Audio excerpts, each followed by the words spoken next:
जमाने में लोग क्या बोलते हैं, इस बिजनेस को जब आप करने के लिए जाएंगे आपकी बीवी आपको करने से मना करेगी, क्या फालतू वाला काम करना आपने शुरू कर दिया। आपके बच्चे आपको रोकेंगे, क्या पप्पा आप बुढ़ापे में पगला गए हो, क्या ऐसे कामों में चक्कर में आप फंस गए। अरे आपका यार मना करेगा, क्यों तू अपनी जिंदगी तबाह बर्बाद करने के चक्कर में लगा पड़ा, जो कर रहा है वही करता रहे। आपका पड़ोसी बोलेगा कि भाई शर्मा जी जिंदगी तबाह करने का इरादा है क्या, अरे ठीक ठाक नौकरी है, अच्छा कमा खा रहे हो, क्यों फालतू के लफड़े में पड़ रहे हो। लोग सलाह देने के लिए आएंगे, समझाने के लिए आएंगे। जिंदगी में फोकट में सलाह देने वाले लोग मार्केट में भरे पड़े हैं, फोकटिया सलाहगीर भरे पड़े हैं, और उन फोकटिया सलाहगीरों से किसी का भी जीवन नहीं बनता। आज अगर क्रिकेट अगर कोई देख रहा हो, पान की दुकान आपके शहर में आपके इलाके में होगी, बोकारो में है ना, आप देखना जब कोई क्रिकेट मैच जब चलता हो, पान की दुकान पर जो पान की दुकान वाला है, एक टीवी लगा के जो बैठा है, क्रिकेट का मैच चल रहा है, क्रिकेट का मैच चल रहा है, ढेर सारे लोग पान वाले की दुकान पे जमघट लगा के क्रिकेट का मैच देखते हैं, और पान की दुकान पे कत्था चूना रगड़ने वाला वही मैच देखता है। और जब विराट कोहली डिफेंस में अपना विकेट बचाने के खातिर जब एक बॉल मिस कर देता है, तो पान की दुकान पे चूना कत्था रगड़ने वाला क्या बोलता है, साला ये विराट कोहली अब रिटायर होने के लायक होगा, रिटायर करो, बता छक्के की बॉल थी और मिस कर दी।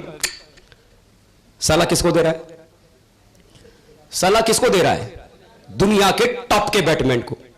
और उस पान की दुकान पे चूना कत्था लगाने वाले का अगर रिकॉर्ड अगर उठा के देखो तो खानदान में 7 पुश्तों में भी किसी ने बल्ला नहीं पकड़ा होगा, लेकिन सलाह विराट कोहली को दे सकता है। अरे आप अगर अपने घर में एक मकान बनाने के लिए अगर आप तैयारी करोगे ना, तो पड़ोसी बड़े तन के आएगा, ओहो क्या भाई साहब आपने बड़ा बढ़िया घर बनाया है, मजा, क्या बात है, घर तो साहब आपने बहुत अच्छा बनाया, लेकिन ये जो आपने जंगला जो इधर दिया ना, चौखट जो आपने इधर लगाई, ये दरवाजा जो इधर आपने फिट किया, ये दरवाजा पूरब की जगह अगर पश्चिम में लगाते ना, तो वाह क्या बात, मजा आ जाता। साले घर मेरा है, तेरे को जलन क्यों हो रही है, घर मैं बना रहा हूं, दरवाजा पश्चिम में लगाऊं, पूरब में बनाऊं, तुझे क्या लेने देना। जो आपको सलाह दे रहा है ना कि दरवाजा पश्चिम में होना चाहिए कि पूरब में होना चाहिए, उसको अगर झांक के आओ ना उसके घर में देखने के लिए, तो साहब दरवाजा तो छोड़ो, उसके घर में तो चौखट भी नहीं लगा, पर्दा लगा का काम चला, और सलाह आपको दे रहा है कि दरवाजा किधर होना चाहिए, दरवाजा किधर होना चाहिए। भाई साहब मुझे एक बात बताओ, मुझे एक बात बताओ, अगर आपको बुखार अगर होगा तो कौन सी दवा लेनी चाहिए, ये आपका पड़ोसी बताएगा या डॉक्टर बताएगा।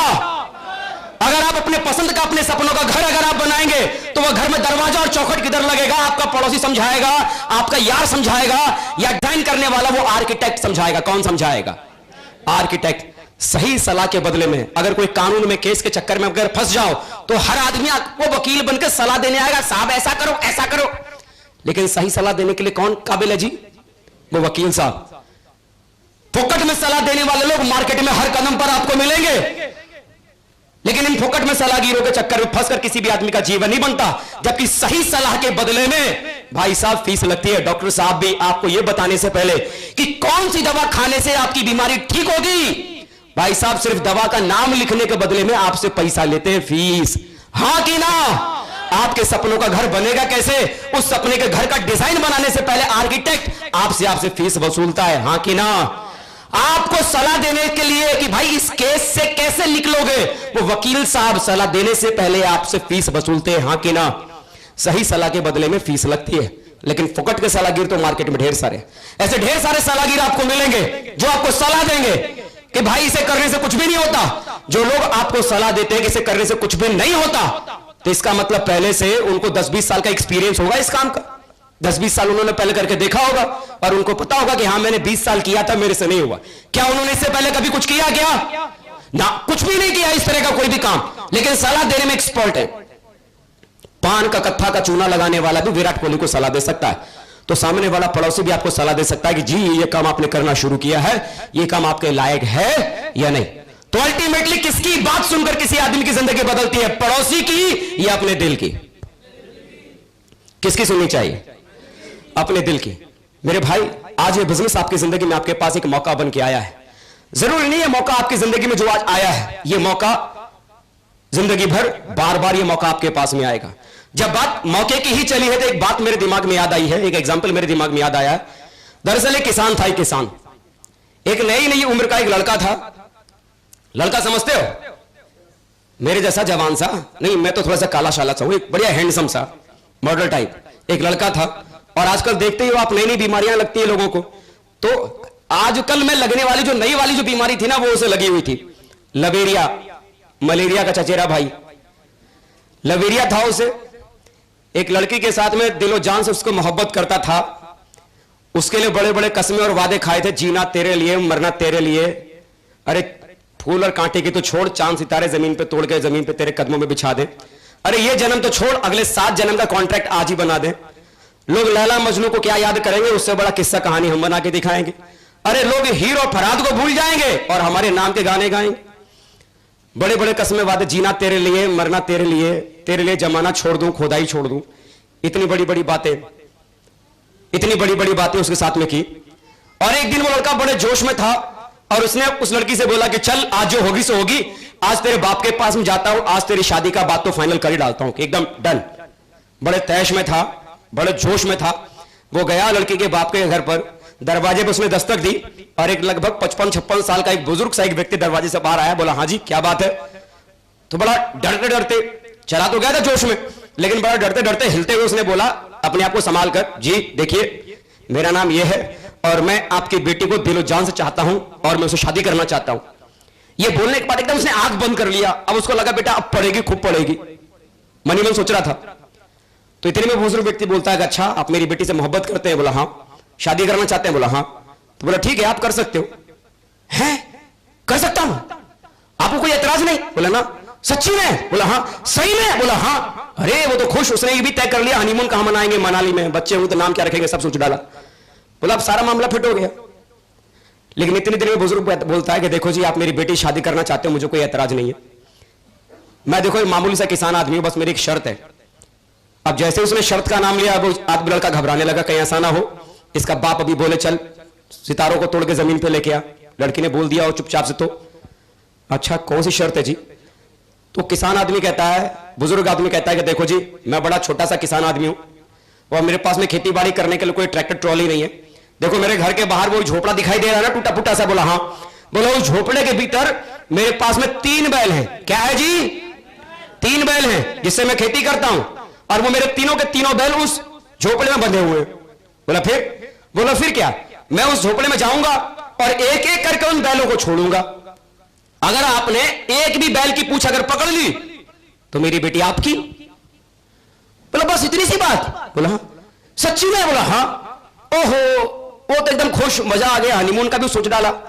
बोला यार ये तो बहुत छोटी सी बात है, ये तो बहुत छोटा सा काम है, बैल की पूंछ पकड़ने की क्या जरूरत है, उखाड़ दूंगा, इतना छोटा सा काम है। बोला ठीक है जाओ जी। वो बूढ़ा किसान उस झोपड़े में चला गया और झोपड़े में जाने के बाद भीतर से आवाज लगाता है हाँ जी बैल छोड़ू? तो बाहर ऐसे खड़ा था वो।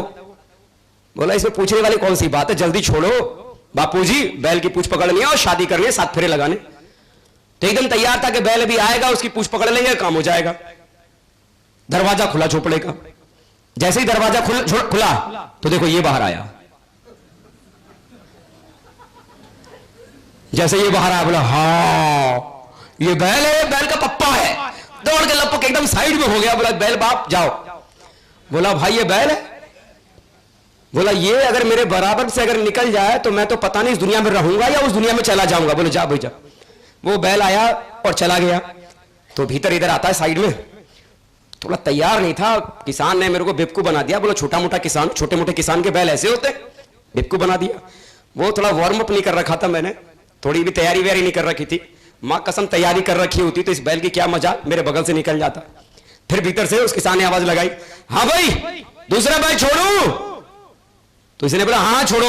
अब की बार ऐसे करके तैयार, ये मां कसम एक तो नहीं। अब ये टेंशन में आ गया। बोला यार उस लड़की को मैंने जीने मरने के कस्में खाए, इतनी बड़ी बड़ी बातें की है, वो बातों का क्या होगा, मैं तो झूठा पड़ जाऊंगा। बोला कुछ भी हो, अब की बैल वाला चाहे से 4 गुना आ जाए, लेकिन मां कसम जान पे खेल कर उस बैल की पूंछ पकड़ ले रही है और एकदम इज्जत वाली बात है। तो तैयार था। भीतर से फिर किसान ने आवाज लगाई हाँ भाई बैल छोड़ू?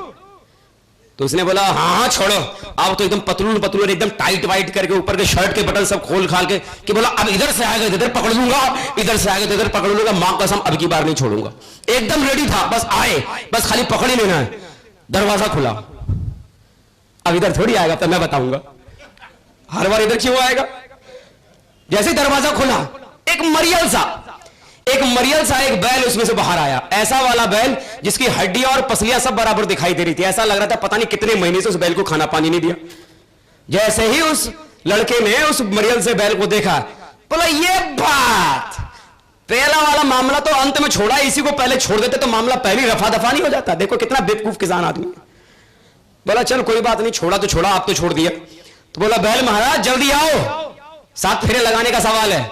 तो बैल तो बेचारा मरियल था, चला नहीं जा रहा था, उसको आराम आराम से चल के आ रहा था। बोला बैल महाराज अरे आपको जल्दी नहीं है, मेरे को जल्दी है, आप अगर नहीं आते तो मैं ही आता हूं। लपक के गया उस बैल की पूंछ पकड़ने, जैसे ही पास पहुंचा तो क्या देखता है, भाई साहब बैल तो पूंछ कटी है, बैल तो पूंछ कटी है, उस बैल की तो पूंछ ही नहीं है। तो अब क्या कहता है, काश पहले वाले बैल की पूंछ पकड़ लेता, काश मैं दूसरे वाले बैल की पूंछ पकड़ लेता। जिंदगी में हमारे साथ भी अक्सर करके ऐसा ही होता है। हम उस खुदा के दरबार में जाते हैं, मंदिर में जाते हैं, मस्जिद में जाते हैं, गुरुद्वारे में जानते हैं, चर्च में जाते हैं, जिस भी रूप में हम उसको मानते हैं हम उस जगह जाते हैं और उस खुदा से बोलते हैं कि हे भगवान मेरी जिंदगी बदलने के खातिर भी तो कुछ कर, मेरे जीवन में भी कुछ परिवर्तन लाने के खातिर कुछ तो कर, मेरी जिंदगी के बारे में भी तो कुछ सोच। भाई साहब परमात्मा सतयुग में अवतार लिया करते थे, रामराज में भगवान अवतार लिया करते थे। ये कलयुग है, कलयुग। आज परमात्मा अवतार नहीं लेते हैं। क्या आज परमात्मा आपकी जिंदगी को बदलने के खातिर कोई अवतार लेकर आपके पास में आएगा क्या? क्या चेक काट के आपकी जिंदगी में देगा, चल ले 5 करोड़ का चेक बदल ले जिंदगी, ऐसा कभी करेगा क्या? क्या नोटों का बंडल आपको लाके देगा क्या? आज वो परमात्मा ना कभी ना अवतार लेके आएगा, ना नोटों की बंडल देगा, ना कोई चेक काट के देगा। आज वो परमात्मा आपकी जिंदगी को बदलने के खातिर सिर्फ और सिर्फ एक खूबसूरत मौका आपकी जिंदगी में देगा और उस मौके को पहचानना आपका काम है।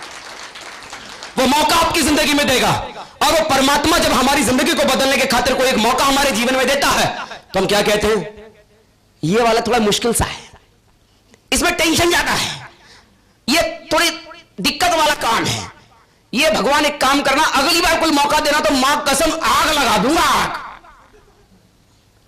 और जब वो खुदा दोबारा कभी कोई मौका देता है तो क्या अपन बोलते हैं, ये वाला थोड़ा पहले से मुश्किल वाला काम है, इसमें रिस्क बहुत ज्यादा है, इसमें टेंशन बहुत ज्यादा है, भगवान अगली बार कोई मौका देना जिंदगी बदलने का, मां कसम दुनिया हिला दूंगा, दुनिया। कोई जरूरी नहीं जिंदगी बदलने के खातिर वो खुदा आपके जीवन में कोई तीसरा मौका आपके पास में देगा, कोई जरूरी नहीं। मुझे नहीं मालूम कि इस परमात्मा ने आपकी जिंदगी बदलने के खातिर अब तक आपकी जिंदगी में कोई मौका दिया है या नहीं दिया है, लेकिन कहते हैं कि परमात्मा की मर्जी के बगैर कोई भी एक पत्ता नहीं हिलता। आप मानते हैं इस बात को? मानते हैं? आज छुट्टी का दिन है, संडे का दिन है, आप अगर चाहते तो अपनी बीवी के बगल में बैठ के चाय पीकर पकौड़े खाते हुए आप अपना पूरा दिन गुजार सकते थे। आप चाहते तो अपने दोस्तों के साथ में गप्पबाजी करते हुए आज का दिन टाइम पास कर सकते थे। आप अगर चाहते तो अपने परिवार के साथ में किसी बढ़िया से फिल्म को देखने के लिए जा सकते थे। आप अगर चाहते तो टाइम पास करने के लिए अपने पड़ोसी से बात करते करते पूरा दिन गुजार सकते थे, लेकिन उसके